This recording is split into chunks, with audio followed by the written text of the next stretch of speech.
এই যে কাকে চাই, বাসার ভিতর ঢুকতেছেন কেন? আমার নাম রোমিও, অরুণদার সাথে দেখা করতে আসছি। উনি কি বাসায় আছে? না, বাসায় নাই, পরে আইসেন। আচ্ছা, অরুণদাকে আমার কথা আপনার কাছে কিছু বলছে? হ্যাঁ বলছে, রোমিও বাসায় আসলে ঢুকতে দিবে না, ওর চরিত্র ভালো না। এই গাউয়া খ্যাত, তোর সমস্যা কি? তুই এগুলো কি করতেছিস? কেন, তোমার কপালে চোখ নাই? তুমি দেখো না যে লাঞ্চ করতেছি? লাঞ্চ করতেছিস ভালো কথা, দামি দামি ডিনার সেট এনে রাখছিস, তাতে খা। তুই করইতে খাচ্ছিস কেন? আরে বাবা, এখন লাঞ্চ করতেছি তাই কড়াইতে খাচ্ছি, যখন ডিনার করব তখন ডিনার সেটে খাবো। হ্যালো বেবি, কোথায় তুমি? তোমাকে তো কোথাও দেখতে পাচ্ছি না। আরে বেবি, তুমি আমারে যে লোকেশনে দাঁড়াইতে বলছো আমি তো সেই লোকেশনেই দাঁড়ায় আছি। আচ্ছা ঠিক আছে, তুমি যেখানে দাঁড়ায় আছো ওর আশেপাশে কি কি দেখা যায় সেটা বলো। আচ্ছা বেবি, লাল শাড়ি পরা এক আন্টিরে দেখতে পাচ্ছ? ওই আন্টির ঠিক পিছনে আমি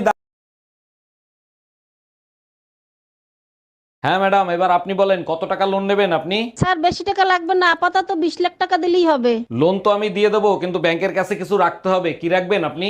কিছু থাকলে কি আর লোন নিতে আসি? আপাতত বিশ্বাস জমা রাখেন। এই যে আপু, জি ভাইয়া বলেন। আপনাকে না নায়িকাদের মতো লাগতেছে। ও থ্যাংক ইউ। আচ্ছা, আপনার বিয়ে হয়েছে? জি 3 মাস হলো বিয়ে হয়েছে। আপনার হাজবেন্ড কি করে? আমার হাজবেন্ড এখন আফসোস করে।